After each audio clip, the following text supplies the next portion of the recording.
যে স্টোরিটি রয়েছে সেই স্টোরিটি আমার খুব পছন্দের একজন মানুষের।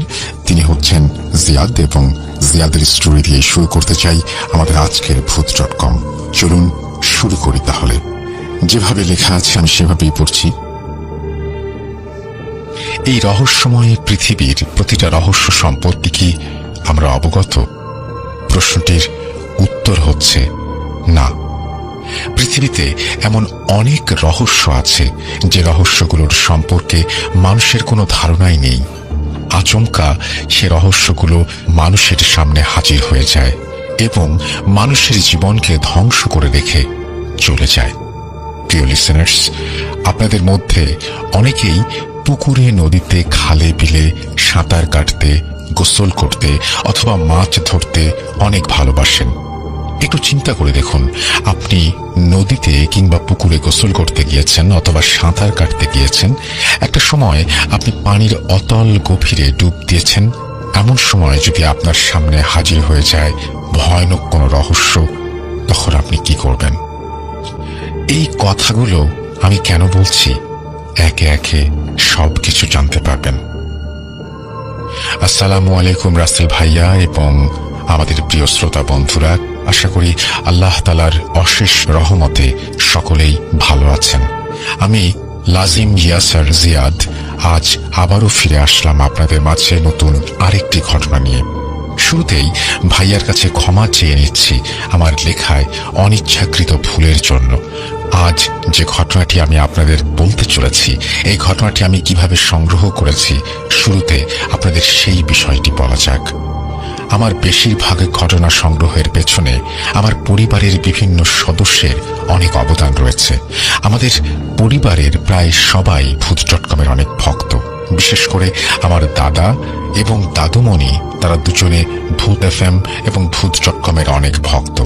যাই হোক, আজকের এই ঘটনাটি আমাকে সংগ্রহ করতে অনেক সাহায্য করেছে আমার দাদুমণি। দিনটি ছিল পবিত্র ঈদ উল ফিতরের দিন। সেদিন আমাদের বাসায় আমার দাদুমণির বান্ধবী লতা দাদু এবং তার হাজব্যান্ড এসেছিলেন। এমন সময় হঠাৎ আমার দাদু আমাকে ডেকে বললেন, দাদু ভাই, লতার জীবনে খুবই দুঃখজনক একটা ঘটনা আছে। ওর জীবনের ঘটনাটি তুমি ভূত.com-এ লিখে পাঠাতে পারো। তুমি লতাকে জিজ্ঞেস করে দেখো।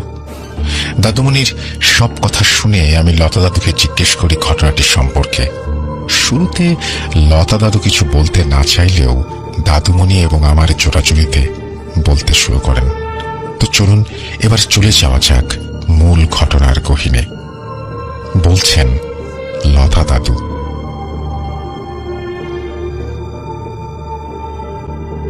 সাল 1972। অন্য 8-10 দিনের মতো ঘরের সব কাজ শেষ করে ভর দুপুর বেলায় আমি গোসল করতে গিয়েছি আমাদের পাশের বাড়ির পুকুরে। খুব স্বাভাবিকভাবেই আমি গোসল করতে থাকি। একটা সময় আমার মনে হয় একটু ডুব সাঁতার কাটতে। যেমনটা ভেবেছি ঠিক তেমনটাই কাজ। আমি সাঁতার কাটতে কাটতে চলে আসি মাছ পুকুরে এসে পানির অতলে ডুব দিয়েছি। এমন সময় আচমকাই আমার পায়ের সাথে কিছু একটা বেঁধে যায়।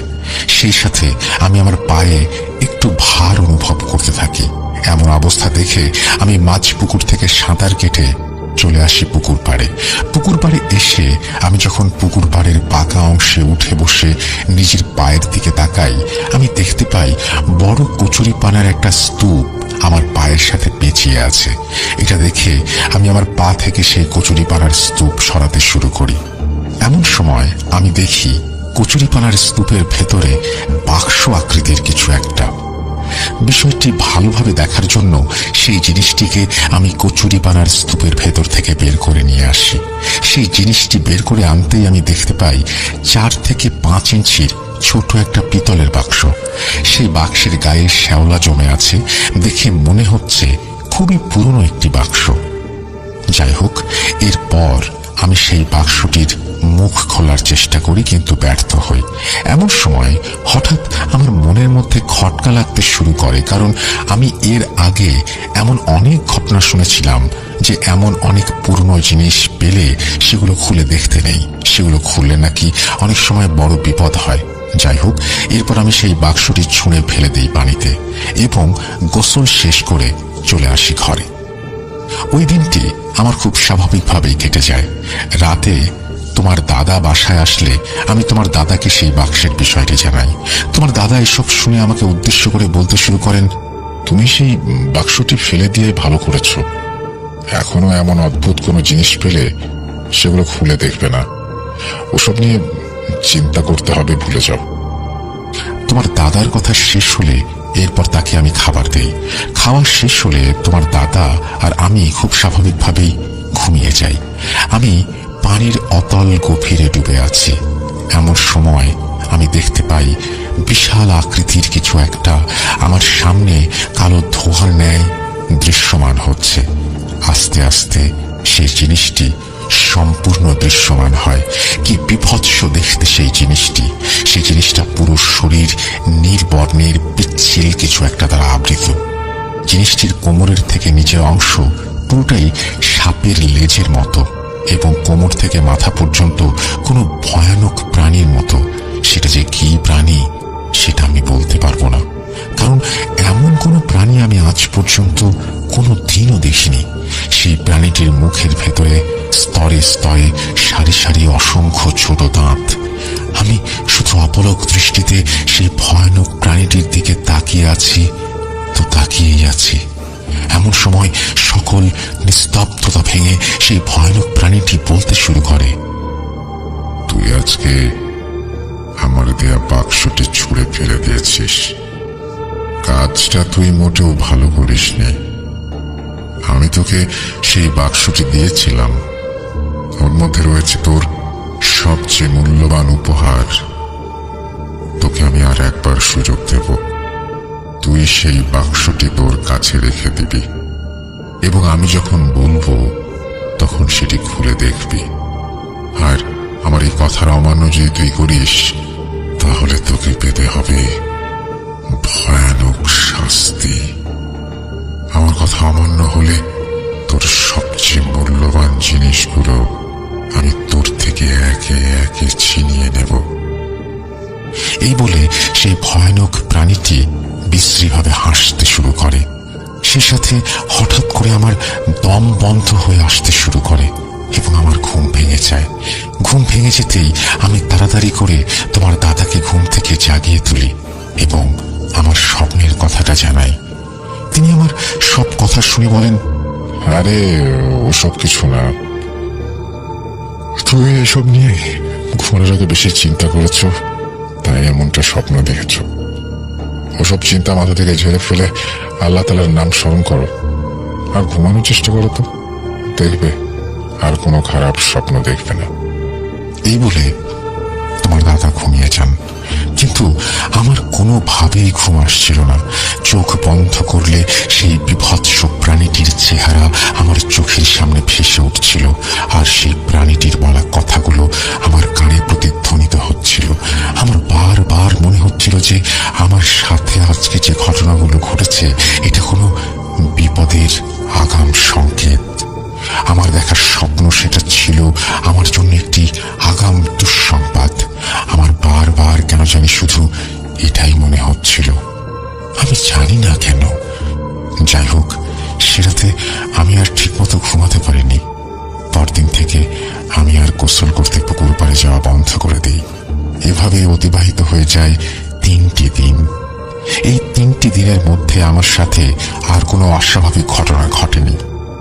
যাই হোক, সেই ঘটনার 3 দিন পর ঘটে একটি ভয়ানক এবং অদ্ভুত ঘটনা। তোমার দাদা মাঝে মধ্যে এই নদীতে মাছ ধরতে যেতেন রাতের বেলায়। তিনি সেদিন মাছ ধরতে গেছেন, প্রায় ঘন্টাখানেক হবে। হঠাৎ করেই তিনি বাড়ি ফিরে আসেন এবং উঠোন থেকে আমাকে জোরে জোরে ডাকতে শুরু করেন। তার ডাক শুনে আমি কুপি নিয়ে ঘর থেকে বের হই। ঘর থেকে বের হতে আমি দেখতে পাই তোমার দাদা প্রায় 3 থেকে 4 ফুট উচ্চতার বড় একটি বোয়াল মাছ নিয়ে বাড়ি ফিরে এসেছে।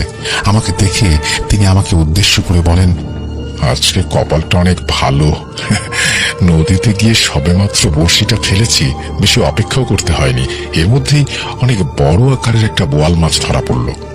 নাও, মাছটা এখনই কেটে রান্না করে ফেলো। এরপর তোমার দাদার কথা মতো আমি মাছটিকে কাটার প্রস্তুতি নেই। শুরুতেই আমি মাছের দেহ থেকে মাথার অংশটি আলাদা করি এবং মাছের পেটের ভেতরে হাত দেই, মাছের পেটের থেকে ময়লাগুলো বের করে আনার জন্য। মাছের পেটের ভেতরে যখনই আমি হাত দিয়েছি, আমি অবাক হয়ে যাই, কারণ আমি মাছের পেটের ভেতরে খুবই শক্ত একটা কিছুর অনুভব করি। জিনিসটা কি সেটা দেখার জন্য আমি সাথে সাথেই সেই জিনিসটাকে মাছের পেটের ভেতর থেকে বের করে নিয়ে আসি। বের করে আনতেই আমি কুপির আলোয় যেটা দেখতে পাই, সেটা দেখে আমার পুরো শরীর ভয়ে কাঁপতে শুরু করে। সেটা আর কিছু না, সেই পিতলের বাক্সটি। এটা দেখা মাত্রই আমি তোমার দাদাকে চিৎকার করে ডেকে নিয়ে আসি এবং এই বিষয়টি দেখাই। এই বিষয় দেখে তোমার দাদাও অনেক চিন্তায় পড়ে যান। আমরা দুজন কি করব কিছুই ভেবে পাচ্ছিলাম না। আমার স্বপ্নে সেই ভয়ানক প্রাণীটি আমাকে বলেছিল সে আমাকে আরেকটি সুযোগ দিবে। তার মানে আমার সাথে এখন পর্যন্ত যা অস্বাভাবিক ঘটনা ঘটেছে সেটা সেই ভয়ানক প্রাণীটিই ঘটিয়েছে। সে যা বলেছিল সেটাই করছে।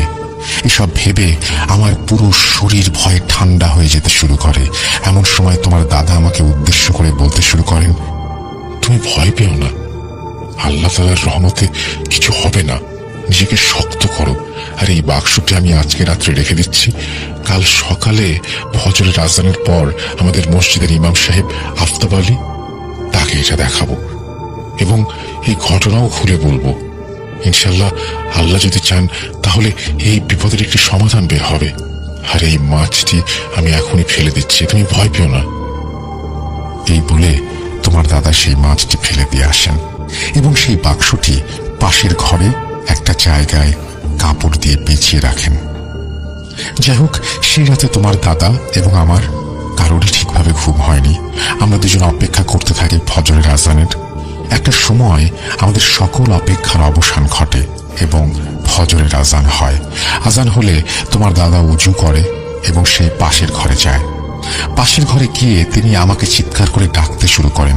তোমার দাদার ডাক শুনেই আমি সেই ঘরে যাই। ঘরে প্রবেশ করে তোমার দাদার মুখের দিকে তাকাতে আমি দেখতে পাই তার চোখে মুখে ভয়ের ছাপ।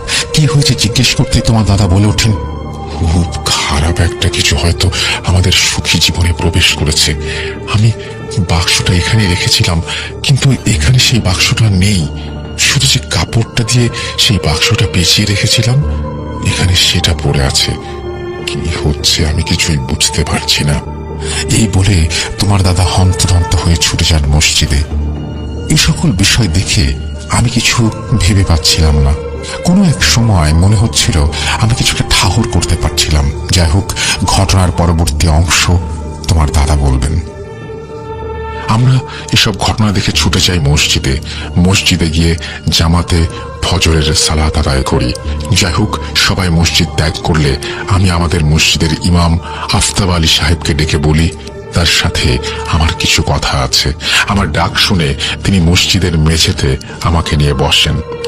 এরপর আমি কিছু আগের এবং গতকাল রাতের আমাদের সাথে ঘটে যাওয়া সকল ঘটনা বিস্তারিত বলি। আমার সব কথা শুনে হুজুরের মুখে কেমন যেন একটা চিন্তার ছাপ পড়ে। তিনি একদম নীরব হয়ে যান এবং মনে মনে কি যেন চিন্তা করতে থাকেন। এমন অবস্থা দেখে আমিও ফ্যাল ফ্যাল করে হুজুরের চেহারার দিকে তাকিয়ে থাকি। এমন সময় হুজুর সকল নীরবতা ভেঙে বলতে শুরু করেন, আমি যে বিপদের আশঙ্কা করছি, আল্লাহ তাআলা যেন আপনাদের সেই বিপদে না ফেলেন। ভাই, আপনি ইশার নামাজের সময় মসজিদে আসবেন। আপনাদের ওপর যে বিপদটি নেমে এসেছে, আমি যেটা আশঙ্কা করছি, এটা কি সেই বিপদ নাকি অন্য কোনো বিপদ, আমাকে আগে জানতে হবে।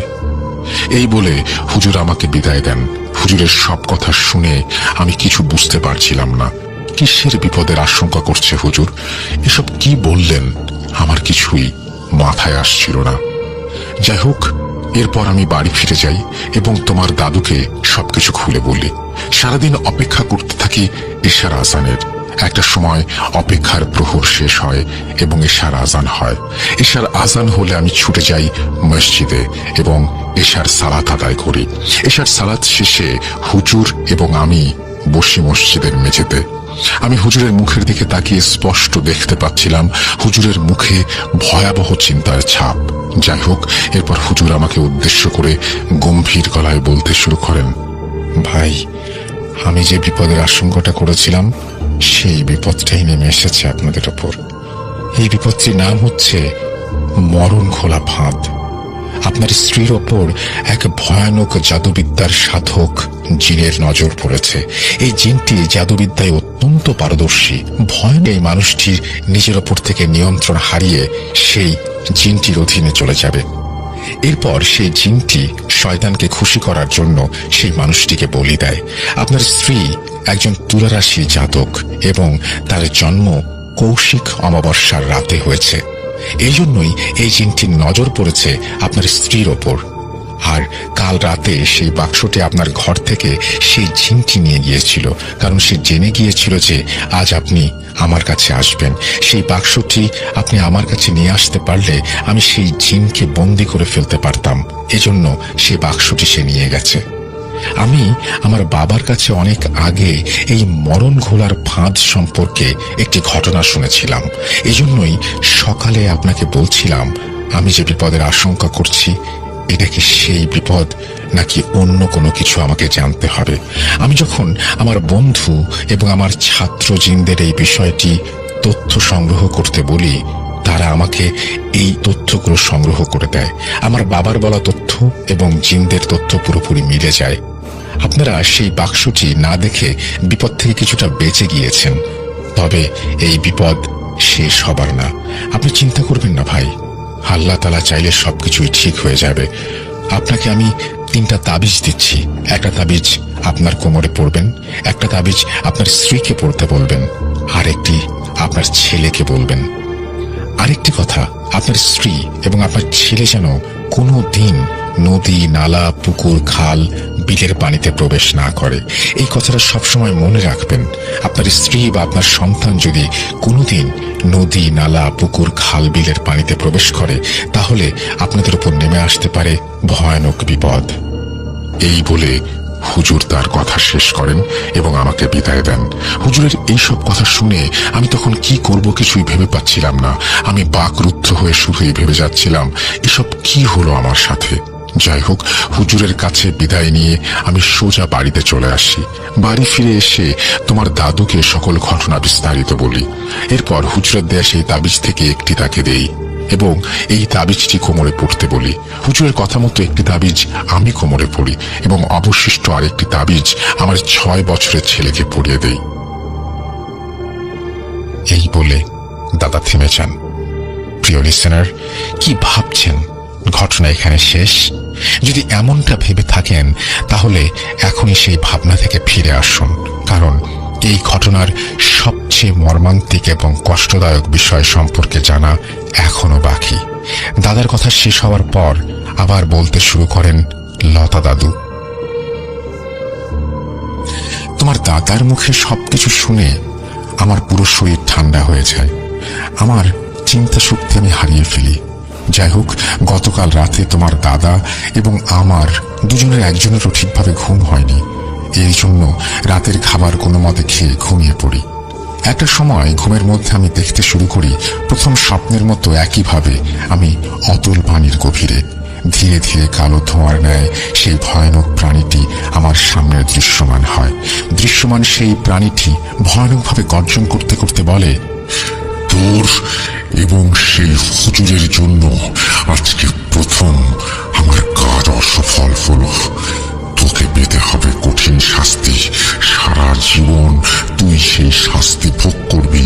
তোর ছেলেকে আমি নিয়ে যাব, কথাটা মনে রাখিস। আর ওই হুজুর, ওকে মারবো সবার আগে। বলে দিস সেই হুজুরকে, পারলে যেন আমাকে ঠেকিয়ে দেখায়। এই বলে সেই প্রাণীটি ভয়ানকভাবে হাসতে শুরু করে। সাথে সাথে আমার ঘুম ভেঙে যায়। ঘুম ভেঙে যেতেই আমি তোমার দাদাকে জাগিয়ে আমার স্বপ্নের কথা জানাই। আমরা দুজন কি করব কিছুই ভেবে উঠতে পারছিলাম না। যাই হোক, পরদিন তোমার দাদা আবারও হুজুরের কাছে যান এবং গতকাল রাতে আমার দেখা স্বপ্নটির কথা বলেন। সব শুনে হুজুর পানি পড়ে দেন এবং সেই পানি পড়াটা আমাকে 7 দিন খেতে বলেন। এরপর হুজুরের কথা মতো আমি 7 দিন পানি পড়া খাই। হুজুরের পানি পড়া দেওয়ার পর থেকে আরেকটি দিনও আমি আর কোনো খারাপ স্বপ্ন দেখিনি।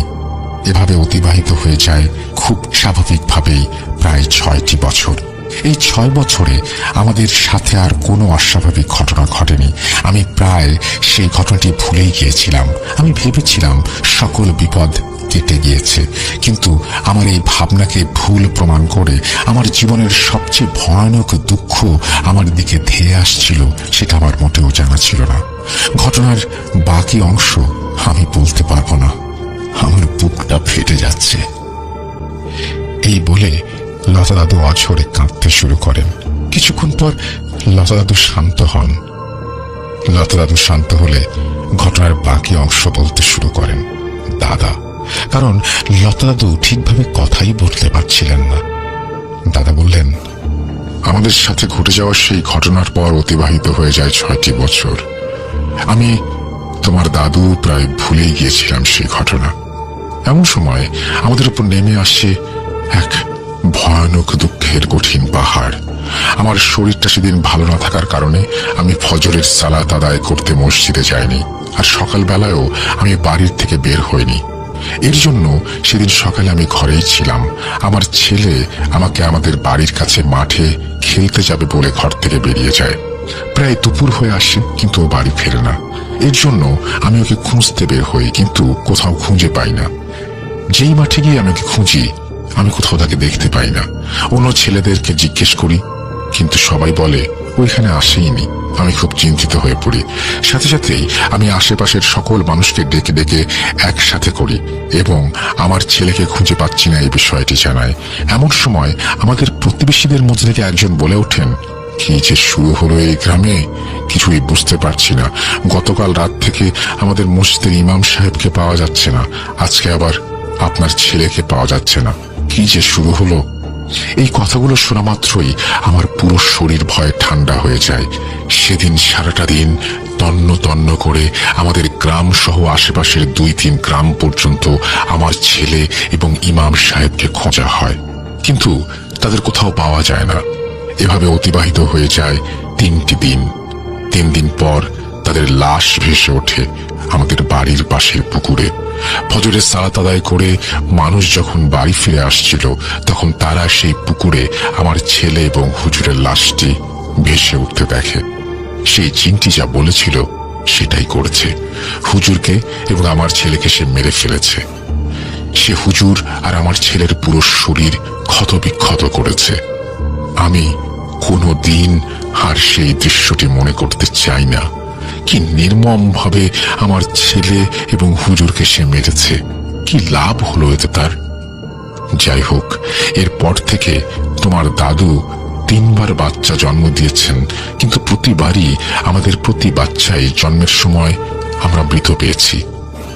এই নিয়ে তখন আমরা অনেক হুজুর দেখিয়েছিলাম, কিন্তু এর কোনো সমাধান কেউ দিতে পারেনি। আমি কোনোদিনও জানতে পারিনি সেই জিনটি কিভাবে হুজুর এবং আমার ছেলের ওপর প্রভাব বিস্তার করে মেরে ফেলল।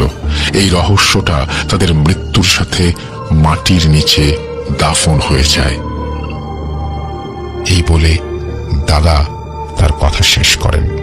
পৃথিবীতে এমন অনেক রহস্য আছে যে রহস্যগুলোর সম্পর্কে মানুষের কোনো ধারণাই নেই। আচমকাই সেই রহস্যগুলো মানুষের সামনে হাজির হয়ে যায় এবং মানুষের জীবনকে ধ্বংস করে রেখে চলে যায়। প্রিয় লিসেনার, প্রতি 49 বছর পর পর সেই জিনটি নরবলি দেয় শয়তানকে খুশি করার জন্য এবং তার শক্তি বৃদ্ধির জন্য। এর মানে প্রতি 49 বছর পর এই জিনটির আবির্ভাব ঘটে। প্রিয় লিসেনার, আপনাদের এলাকাতে যদি মরণ ঘোলার ফাঁদ এই সম্পৃক্ত কোনো ঘটনা ঘটে থাকে, তাহলে দেরি না করে লিখে পাঠান অথবা অডিও ক্লিপ রেকর্ড করে এখনই পাঠিয়ে দিন। পরিশেষে একটি কথাই বলতে চাই প্রিয় লিসেনার, বিশ্বাস করা বা না করা আপনার ব্যাপার। ভাইয়াকে অনেক অনেক ধন্যবাদ এই ঘটনাটি সময় নিয়ে পড়ে শোনাবার জন্য। প্রিয় লিসেনার, আপনাদের সব সময় এভাবেই ভৌতিক আনন্দ দিয়ে যাক ভূত.com। পাশে থাকুন ভূত.com এর। আমি জিয়াদ আজ এখানে বিদায় নিচ্ছি। খুব তাড়াতাড়ি ফিরে আসবো নতুন ঘটনা নিয়ে। সেই পর্যন্ত সকলেই ভালো থাকুন, সুস্থ থাকুন। মোস্ট ইম্পর্টেন্টলি ভূত.com এর পাশে থাকুন। ধন্যবাদ। আসসালামু আলাইকুম। আসসালামু আলাইকুম রাসেল ভাই, আশা করি ভালো আছেন, কারণ আপনি সব সময় ভালোর দলে। আমি চট্টগ্রাম থেকে মোহাম্মদ জিসানুর রহমান বলছি। যদি ভালো লাগে অবশ্যই আপনারা প্লে করবেন। এবং আমি এখন যে ঘটনাটি আপনাদের সাথে শেয়ার করতে যাচ্ছি, এই ঘটনাটি হচ্ছে একটি সত্যি ঘটনা এবং এই ঘটনাটি ঘটে আমার মামার বাড়ির এলাকাতে। তো আমি আর কথা না বাড়িয়ে আমি ঘটনায় চলে যাচ্ছি। তো একটু বলে রাখি ভাইয়া, ঘটনাটি আমি শুনি আমার এক বন্ধুর কাছে, যে মানে ওই যেখানে ঘটনাটি ঘটেছিল সে ওখানেরই ছাত্র ছিল। তো যাই হোক, আমি ঘটনাতে চলে যাচ্ছি। ঘটনাটি ঘটে আমাদের মামা বাড়ির এক মাদ্রাসাতে। ওই মাদ্রাসার ওইটা হচ্ছে একটি ফাজেল মাদ্রাসা। ওই ফাজেল মাদ্রাসাতে হোস্টেল ছিল, মানে হোস্টেল ছাত্রাবাস ছিল। তো ছাত্রাবাসে ছাত্ররা থেকে লেখাপড়া করতে পারতো এবং আবাসিক সিস্টেম ছিল। তো ওই মাদ্রাসার দাখিল শ্রেণীর যিনি মুহাদ্দিস বা যিনি হাদিস পড়াতেন, তার নাম ছিল মোহাম্মদ, আমি নামটি আসলে একটু স্কিপ করতে চাচ্ছি, নামটি আমি বলতে চাচ্ছি না প্রসঙ্গত কারণে। তো যাই হোক, দাখিল ক্লাসের মধ্যে যিনি হাদিস পড়াতেন তিনি প্রচন্ড একজন জ্ঞানী, একজন আলেম ছিলেন এবং তার অনেক স্টুডেন্ট ছিল, ছাত্র ছিল। তিনি অনেক বড় বড় আলেমকেই বাংলাদেশে তৈরি করে দিয়েছেন, যারা এখন বাংলাদেশের অনেক জায়গাতে ভালো ভালো বয়ান এবং ওয়াজ করে থাকেন। তো ওই ঘটনাটি শুরু হয় আসলে ওনাকে কেন্দ্র করেই। তো উনি শুধু দাখিল ক্লাস না, উনি যে কোনো নিচের ক্লাসের বা দাখিল ক্লাস হোক বা আলিম ক্লাস হোক, উনি যখন কোনো ক্লাস করাতেন, যেমন আমরা যখন টিচাররা যখন আমাদেরকে লেকচার দেয়, দেখা যায় যে টিচাররা আমাদের দিকে মুখ করে থাকে। সামনে যদি 100 বা 80-90 জন স্টুডেন্ট বসা থাকে, টিচাররা সবসময় স্টুডেন্টদের দিকে ফিরেই কিন্তু লেকচারটা দেন। তো ঠিক তিনিও এই কাজটি করতেন, যে তার সামনে যদি 60 জন বা 70 জন স্টুডেন্ট বসা থাকতো, তিনি তাদেরকে হাদিস পড়াতেন, হাদিস বুঝাতেন। বুঝানোর পরে সবাইকে যখন বুঝানো হয়ে যেত, ক্লাস শেষ হওয়ার 5 থেকে 10 মিনিট পূর্বে তিনি পিছনের দিকে তাকিয়ে যেতেন। পিছনের দিকে তাকিয়ে তিনি দেখা যেত যে পিছনে কাউকে দেখা যাচ্ছে না, কেউ দেখতো না যে পিছনে কেউ আছে কিনা, কিন্তু উনি জিনিসটা দেখতেন কিনা সেটা আসলে উনি কখনো বলেননি। তো উনি পিছনের দিকে তাকিয়ে মানে একটা অদৃশ্য কাউকে হয়তো বা কিছু উনি বুঝাতেন যে তোমরা বুঝছো কিনা। উনি হাত লাগতেন এবং উনি ওনার নানা রকম বডি ল্যাঙ্গুয়েজ দিয়ে পিছনে ফিরে উনি তাকিয়ে প্রায় 5 থেকে 10 মিনিট উনি লেকচার দিয়ে তারপরে উনি ক্লাস থেকে বের হতেন। তো ঘটনাটা আসলে আপনারা হয়তো বা ক্লিয়ার হন নাই, আমি একটু ক্লিয়ার করে বলতে চাচ্ছি যে এরকম যে টিচার যখন ক্লাসের মধ্যে কথা বলে, স্টুডেন্টরা সবসময় টিচার থাকে সবসময় স্টুডেন্টদের দিকে ফিরে কথা বলে, এবং পরে যখন একটা অঙ্ক বা একটা ইংলিশ যখন তিনি লিখতে যাবেন, তখন কিন্তু তিনি বোর্ড দিয়ে বা মার্কার পেন দিয়ে তিনি হোয়াইট বোর্ড বা ব্ল্যাক বোর্ডে লিখেন। কিন্তু এই হুজুরের ক্ষেত্রে ঘটনাটি ঘটেছিল সম্পূর্ণ একটু ব্যতিক্রমী। তিনি যখন লেকচারটা দিতেন, তিনি তার লেকচার দেওয়ার শেষে করার আগে সকল স্টুডেন্টকে বুঝিয়ে উনি পিছনের দিকে তাকিয়ে যেতেন। পিছনের দিকে তাকিয়ে উনি কাউকে যেন বা অন্য কাউকে বা দেখা যাচ্ছে না বা সুপার ন্যাচারাল ব্যাপার ছিল, সেটা আসলে হুজুর কখনো বলেননি। তো উনি ওদেরকে বুঝাতেন।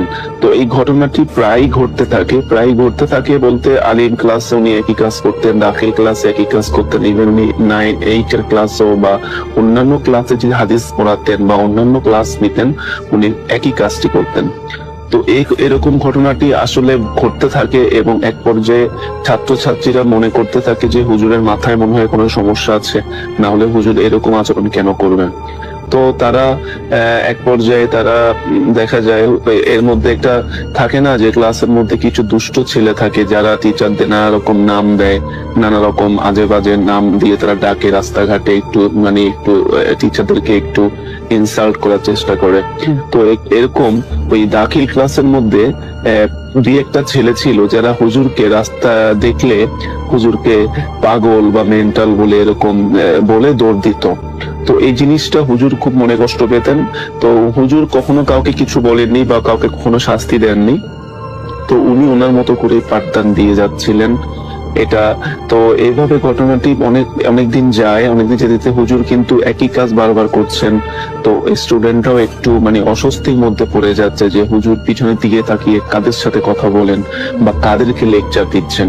তো এই ব্যাপারগুলো আসলে দেখা যায় কিছু বাচ্চারা মানতে পারে না, কিছু ছাত্ররা মানতে পারে না। তো কিছু ছাত্ররা হোস্টেল যিনি সুপারিনটেন্ডেন্ট থাকেন ওনার কাছে গিয়ে ওরা কিছু একটা নালিশ নিয়ে যায়। যে এরকম আমাদের মুহাদ্দিস হুজুর এরকম ক্লাসের মধ্যে এরকম অস্বাভাবিক আচরণ করছেন।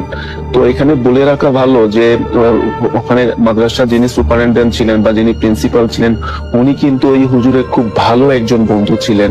উনি একই সাথে লেখাপড়া করে দুজন আলেম হয়ে কিন্তু বের হয়েছেন। কাজেই ওই হুজুরের ব্যাপারে কিন্তু এই সুপারিনটেন্ডেন্ট হুজুর সবই জানতেন, এবং উনি কাদের সাথে পিছনে থাকিয়ে কথা বলেন তিনি তাও কিন্তু জানতেন।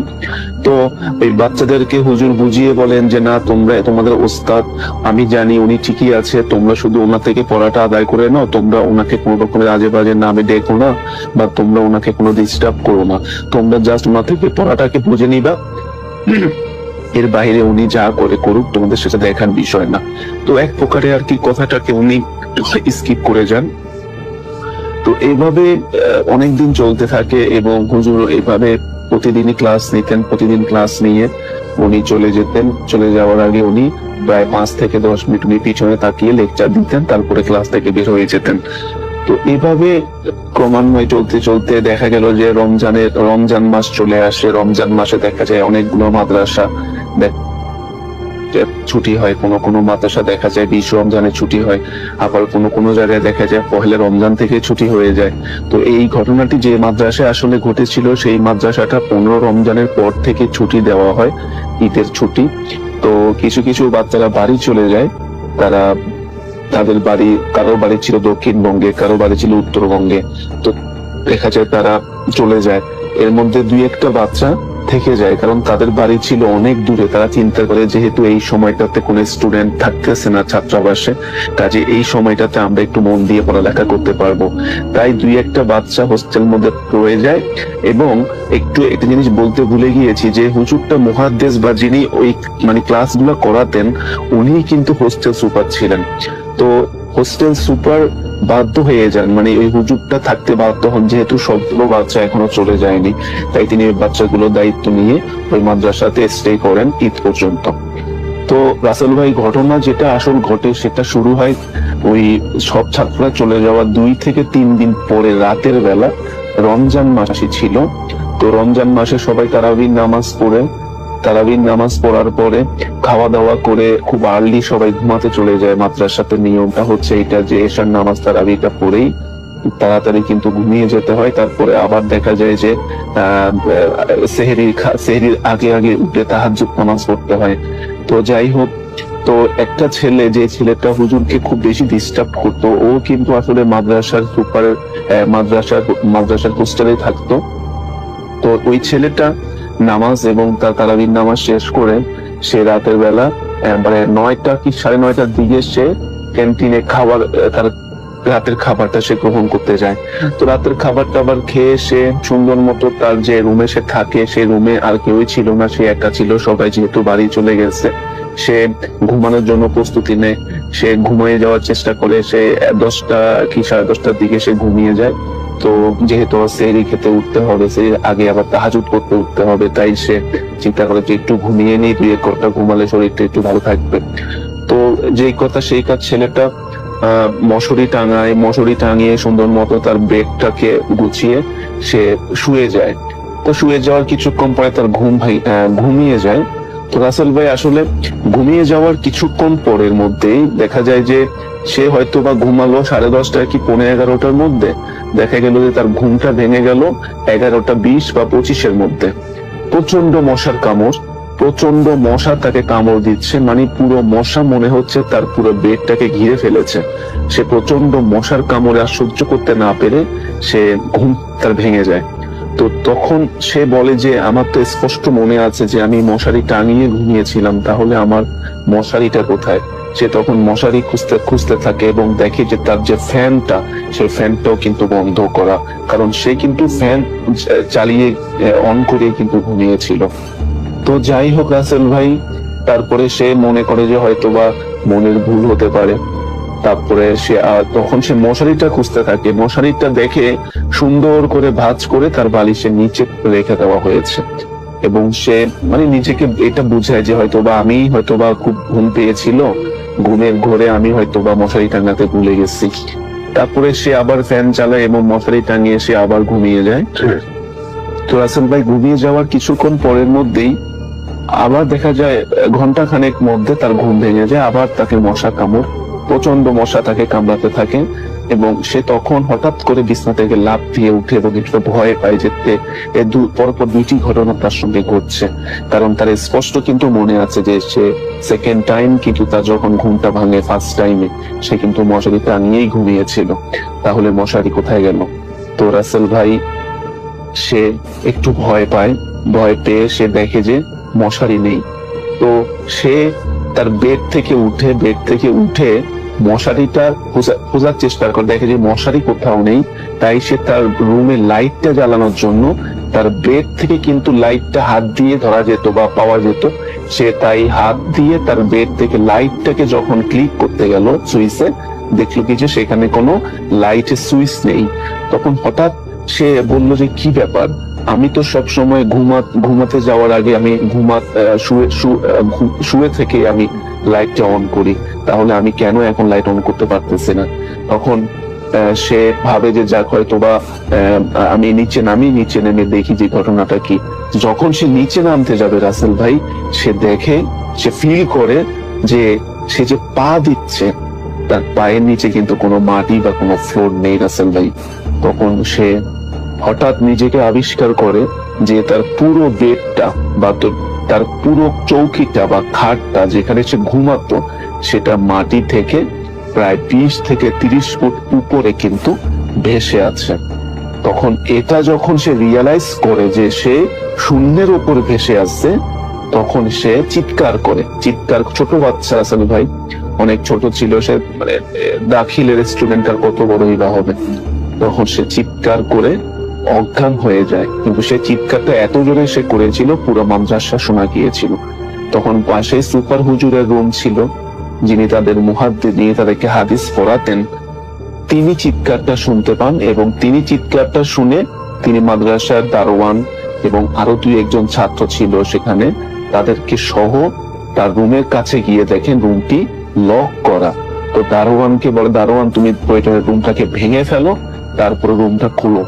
তখন দারোয়ান এক ধাক্কা দিয়ে রুমটা মানে ভেঙে ফেলার মতো করে রুমটাকে খুলে ফেলার পরে দারোয়ান সহ সবাই এবং এই সুপার হুজুর দেখতে পেলেন যে বাচ্চাটা মাটিতে বা ছেলেটা মাটিতে অজ্ঞান হয়ে পড়ে আছে এবং তার মুখ দিয়ে ফেনা উঠতেছে। প্রচন্ড ভয় সে পেয়ে সারা শরীর কাঁপছে।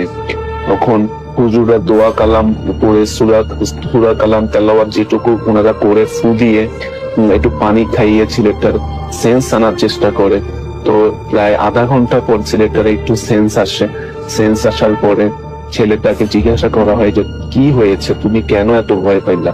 তখন ছেলেটা সবকিছু খুলে বলার পরে ওই যে হুজুরটা তাদেরকে মুহাদ্দিস ছিল, যিনি তাদের ক্লাসের মধ্যে অস্বাভাবিক আচরণ করতেন বলে সবাই তাকে ডিস্টার্ব করতো, ওই হুজুরটাই কিন্তু মাদ্রাসার সুপার এবং তিনি ওখানে ছিলেন। তো উনি ঘটনাটা ছেলেটাকে বলার পরে বলেন, দেখো বাবা, আমি যখন তোমাদের ক্লাস করাই আমার পিছনে প্রায় 40 থেকে 50টা জিন এসে আমার ক্লাস করে, ওরা আমার ছাত্র। তো তোমরা ওদেরকে দেখো না, কিন্তু আমি দেখি ওরা আমার পিছনে বসে এবং তোমরা আমার সামনে বসো।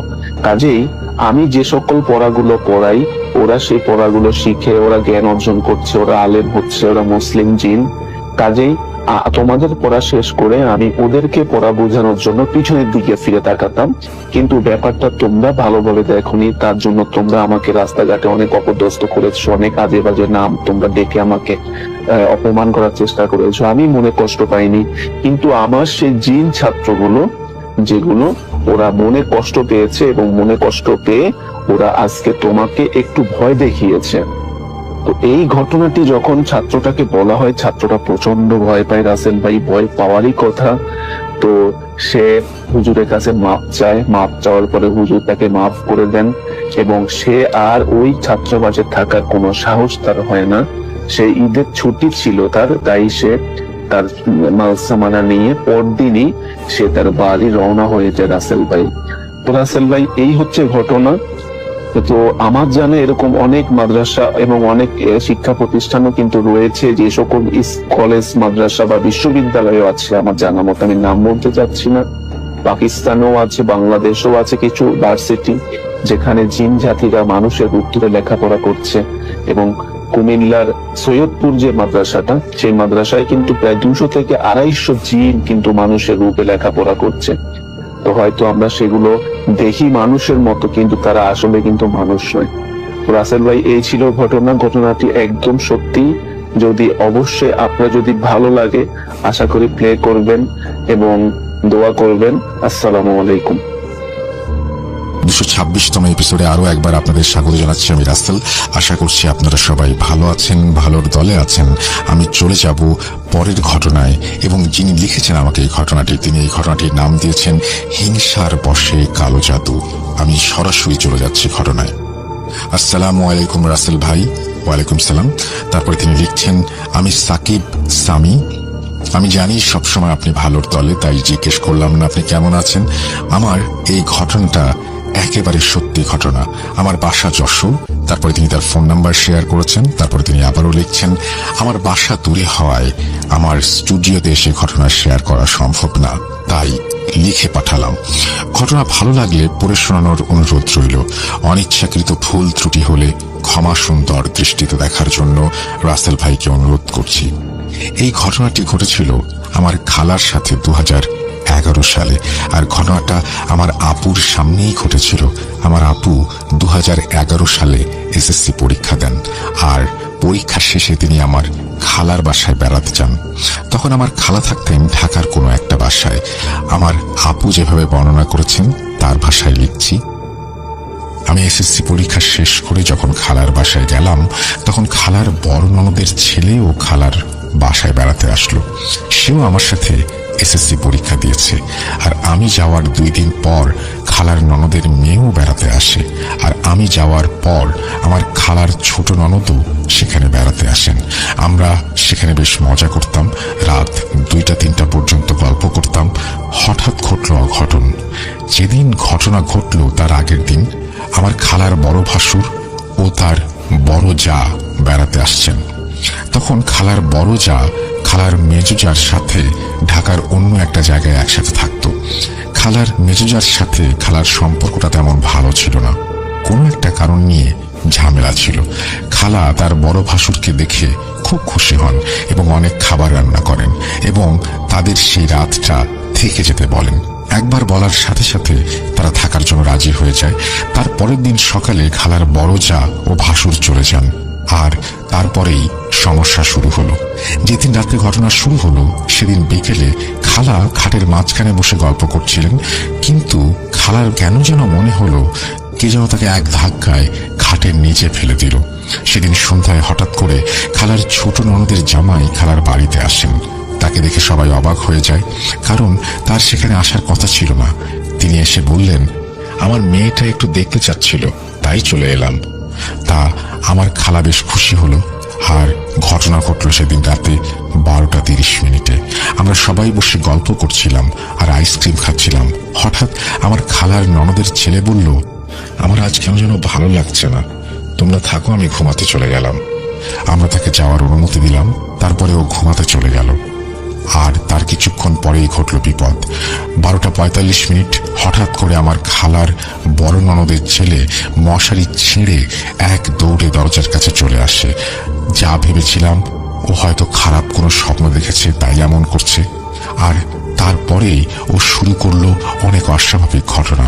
ও বাড়ির সবাইকে বেশ খারাপ ভাষায় গালাগালি দিচ্ছিল এবং বাড়ি থেকে চলে যাওয়ার চেষ্টা করছিল। তারপর ওকে 6টা শাড়ি দিয়ে বেঁধে রাখা হয়, কিন্তু ওই শাড়িগুলো কামড়ে ও ছিঁড়ে ফেলে। আর ওর গায়ে এত শক্তি ছিল যে 4-5 জন প্রাপ্তবয়স্ক পুরুষ ওর কাছে কিছু না। আমার খালু তখন দেশের বাইরে থাকতেন। তিনি তখন ইতালি প্রবাসী ছিলেন। তারপর যখন রাত 2টা আমার খালা ঠিক করলেন তিনি আমার খালুকে ফোন করে সব জানাবেন। খালার ঘরের পেছনের সাইডে একটা বড় বারান্দা রয়েছে। আমার খালার বাসাটা ছিল 6 তলা। সে যখন সেখানে আমার খালুর সাথে কথা বলার জন্য যায়, আমি তাকে নিষেধ করেছিলাম, কারণ একদিন গল্পের মাঝে খালা বলেছিল ওই বারান্দাটা ভালো না, ওখানে নাকি বিভিন্ন ঘটনা ঘটে। খালা আমার নিষেধ না শুনে সেইখানে গিয়ে কথা বলতে গেল। এতে ঝামেলাই শুরু হয়ে গেল। কথা শেষ করে ভেতরে আসার পরেই খালাও বেশ অস্বাভাবিক আচরণ শুরু করলো। সে বাড়ির সবাইকে বিভিন্ন খারাপ ভাষায় গালাগালি দিতে শুরু করে আর চিৎকার করে বলতে থাকে আমার খালুর সংসার করবে না। আর ওদিকে আমার খালার বড় ননদের ছেলের অবস্থা আরো খারাপ হতে থাকে। সে হঠাৎ বলল আমি গোসল করব। তারপরে সে গোসল করতে চলে গেল। আর তারপরে ও গোসল করতে শুরু করলো। কিছুক্ষণ পর আমরা একটা বিকট গ্লাস ভাঙার শব্দ পেলাম। তখন ছিল রাত 2:30। আর তখন আমার খালার ছোট ননদের জামাই ঠিক করলেন দরজা ভাঙবেন এবং ভেঙে ফেললেন। দরজা ভাঙার পর আমরা যা দেখতে পেলাম, আমার খালার বড় ননদের ছেলে বাথরুমের ভেন্টিলেটরের গ্লাস ভেঙে ভেতর থেকে বাইরে যাওয়ার চেষ্টা করছে। ওর ডান হাত বেশ খানিকটা কেটে গিয়েছে, কারণ ওর ডান হাত দিয়ে ঘুষি দিয়ে গ্লাসটি ভেঙেছিল। আর তারপরেই ওকে অনেক কষ্ট করে বাথরুম থেকে বাইরে নিয়ে আসা হলো। আর অন্যদিকে আমার খালার অবস্থা বেশ খারাপ হতে শুরু করে। সে বারবার দরজা দিয়ে বাইরে চলে যাওয়ার চেষ্টা করছিল। আমার খালার শরীরে অস্বাভাবিক পরিমাণে শক্তি চলে আসে। তার কাছে 4-5 জন প্রাপ্তবয়স্ক পুরুষ কিছু না। তখন খালা হঠাৎ করে বললেন আমি পানি খাবো। তাকে পানি দেয়া হলো। সে এক নিঃশ্বাসে 1 জগ পানি শেষ করে ফেললো। সে বলল পানি দে, আরো পানি দে। তারপরে তাকে 5 লিটারের বোতলের পানি দেয়া হলো। সে সেটাও শেষ করে ফেললো। সে আবার পানি চাইলে তাকে আবার পানি দেয়া হলো। সে ওই পানিও খেয়ে শেষ করলো। এভাবে সে প্রায় অনেকখানি পানি খেলো। বলে রাখা ভালো, আমার ছোট মামা তখন ঢাকাতেই ছিলেন। সে তার ব্যবসার কাজে যশোর থেকে ঢাকা গিয়েছিলেন। তখন আমার খালার ছোট ননদের জামাই আমার ছোট মামাকে ফোন করে সব জানালেন। আমার মামা বললেন আমি আসছি। ঢাকায় যত রাতি হোক না কেন গাড়ি পাওয়া যায়। তখন রাত প্রায় 3টা। মামা চলে আসলেন। আমার নানা নানি তখন যশোরে ছিলেন।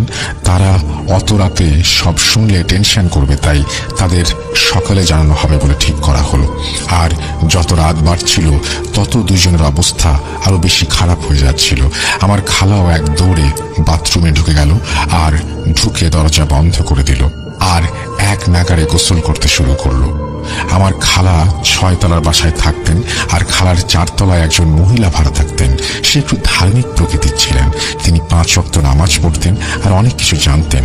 আমার খালার ছোট ননদ তাকে ফোন করেন এবং বললেন আপনি একটু 6 তলায় আসুন, একটু সমস্যা হয়েছে। সে বলল আমি আসছি। কিছুক্ষণ পর তিনি চলে আসলেন। এসে আমার খালাকে বাথরুম থেকে টেনে বের করে আনলেন। তিনি বললেন আমার বিষয়টি অন্য কিছু মনে হচ্ছে। আমার মনে হচ্ছে এটা মনে হয় জিনের কাজ। আপনারা একটা ভালো হুজুরের সাথে যোগাযোগ করুন। আমার মনে হয় তিনিই কিছু করতে পারবেন। তখন বাসার সবাই ঠিক করলো ফজরের নামাজের পর ওই এলাকার হুজুরের সাথে কথা বলবেন। তার মধ্যে একটা সমস্যা শুরু হলো। আমার খালা কিছুতেই ঘরে ঢুকতে চাচ্ছিল না। বারবার ঘরের দরজার সামনে থেকে ফিরে আসছিল। তখন আমার খালার ছোট ননদের জামাই বললেন আমি বিষয়টা কিছুটা বুঝতে পেরেছি। এটা মনে হয় কালো জাদুর ব্যাপার। আর নিশ্চয়ই ভাবির ঘরে কিছু একটা আছে যার কারণে ভাবি ঘরের ভেতরে যেতে চাচ্ছে না। তারা সবাই একটা বিষয় জানতো, আমার খালার মেজোজা তার কিরকম একটা দুঃসম্পর্কের দাদি কালো জাদু চর্চা করে। আর আমার খালার মেজোজা তাকে দিয়ে হয়তো কিছু করিয়েছে। তিনি বাসার সবাইকে আমার খালার পুরো ঘর খুঁজে দেখতে বললেন, সন্দেহজনক কিছু পাওয়া যায় কিনা। তখন প্রায় রাত 4টা। আমার খালার পুরো ঘর খুঁজতে শুরু করলাম আমরা। সন্দেহজনক তেমন কিছুই চোখে পড়ছিল না। অনেক খোঁজার পর বেশ আশ্চর্যজনক একটা জিনিস পাওয়া গেল। ঘরে যখন কিছুই পাওয়া যাচ্ছিল না তখন ঠিক করা হলো খালার ঘরের খাটের জাজিম উঠিয়ে দেখা হবে সেখানে কিছু পাওয়া যায় কিনা। আর তারপরে জাজিম উঠানো হলো আর উঠিয়ে সেখান থেকে একটা ছোট সোনালী রঙের পিন পাওয়া গেল। দেখে মনে হচ্ছে ওটা কেউ যেন জোর করে জাজিমের মধ্যে ঢুকিয়ে দিয়েছে। আর ওটা এমন জায়গায় পাওয়া গেছে যেখানে কখনোই কেউ ওই জিনিস রাখবে না। তখন ওটাকে ওখান থেকে বের করে নিয়ে আসা হলো। আমার খালার ছোট ননদের জামাই বললেন এটাকে ছাদে নিয়ে চলেন। যেই ভাবা সেই কাজ। আমার ছোট মামাকে সাথে নিয়ে আমার খালার ছোট ননদের জামাই রাত 4:15 ছাদে নিয়ে ওই পিনটা পুড়িয়ে ফেললেন। ওটা পুড়িয়ে আসার পর আমার মামা আমার খালাকে বলল তুই একটু এবার ঘরে গিয়ে দেখতো, দেখি কি হয়। আর তারপরে আমার খালা তার ঘরে গেল এবং খাটে গিয়ে বসলো। আর কোনো সমস্যা হলো না। খালা ও ননদের ছেলে কিছুক্ষণ ভালো থাকলো। তারপর হঠাৎ আবার অস্বাভাবিক আচরণ শুরু করলো। খালাকে এক ঘরে আর তার ননদের ছেলেকে আরেক ঘরে আটকে রাখা হয়েছিল। খালা ননদের ছেলে বলছিল আমি মামির কাছে যাব, আর খালা বলছিল আমি ওর কাছে যাব, কিন্তু কারো কাছে কাউকে যেতে দেয়া হচ্ছিল না। আমরা বাসার সবাই না ঘুমিয়ে জেগেছিলাম। বাসার দুজন মানুষের অবস্থা দেখলে কেই বা ঘুমাতে পারবে। রাত শেষ হচ্ছিল না, কারণ বিপদের রাত সহজে শেষ হয় না। কিছুক্ষণ পরেই ফজরের আজান দিয়ে দিল, আর তারা দুজনেই আগের চেয়ে একটু শান্ত হলো। আর তারপর আমার ছোট মামা এবং খালার ছোট ননদের জামাই নামাজ পড়তে চলে গেল। আর নামাজের পর তাদের হুজুরকে বাসায় নিয়ে আসার কথা ছিল। পরে নামাজের পর ওই এলাকার মসজিদের ইমাম সাহেব হুজুরকে সব খুলে বললেন। তারা সব শুনে হুজুর বললেন, আমাকে আগে রোগী দেখাতে হবে, তারপর আমি সমস্যা বুঝতে পারবো। তারপরে আমার ছোট মামা যশোরে ফোন করে নানা নানিকে সব জানালেন। আমার নানি সব শুনে অনেক কান্নাকাটি করছিলেন। আমার নানা আমার ছোট মামাকে বললেন, ওকে যেভাবে পারিস যশোরে নিয়ে আয়। আমরা ঢাকায় না জেনে কোনো হুজুরকে দিয়ে চিকিৎসা করাবো না। ঢাকায় Important match. Let's look forward to a great performance from both teams. Let's see the manager's choices. There's the whistle. Nice defence.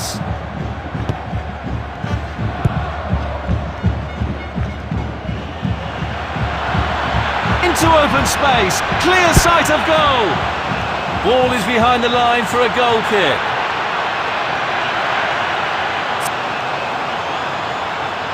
Looking to keep possession. Fails to keep the ball. Good play, one-on-one. Oh dear, looks like the shooter left shooting boots behind.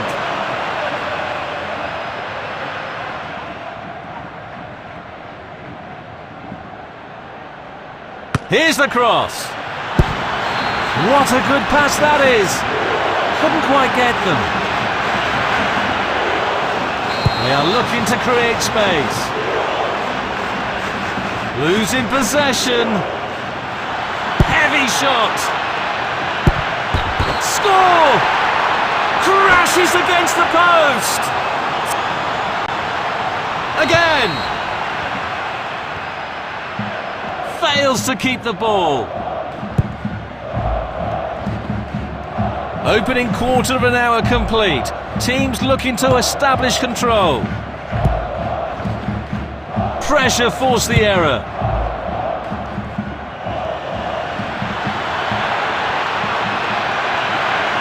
Heavy shot.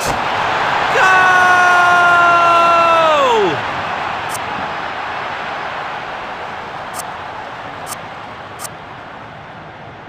There goes the ball. Losing possession.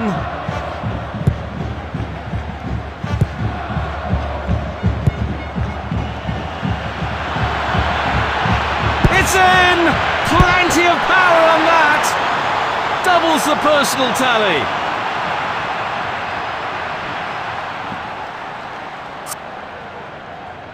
Again!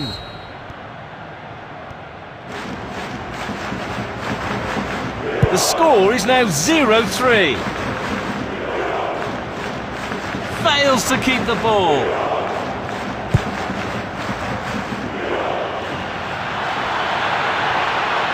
It's in!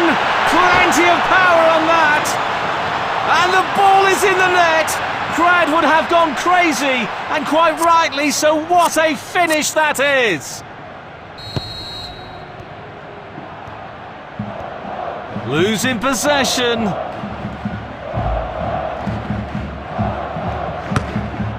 Fails to keep the ball. Fails to keep the ball. Pushing it forward. Can they slot it home? Sensational stop from the keeper. What an amazing save! The keeper just saved the team. Going for goal. What a perfect hat-trick.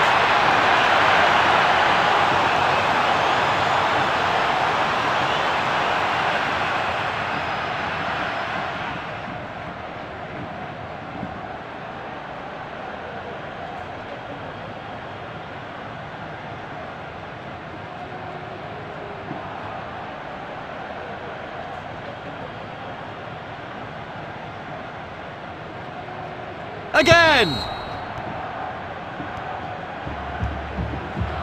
Fails to keep the ball. Nice block.